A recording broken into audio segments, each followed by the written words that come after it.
First, let's talk about very happy.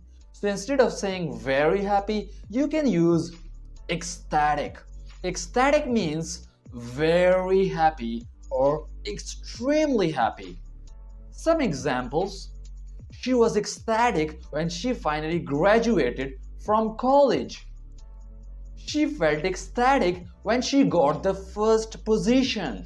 You can also use this idiomatic phrase on cloud 9. It also means extremely or very happy. Example: he was on cloud 9 when he got his dream job. Delighted. You can also use delighted.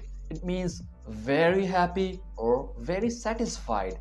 Some examples: I was delighted when I bought my favorite ice cream.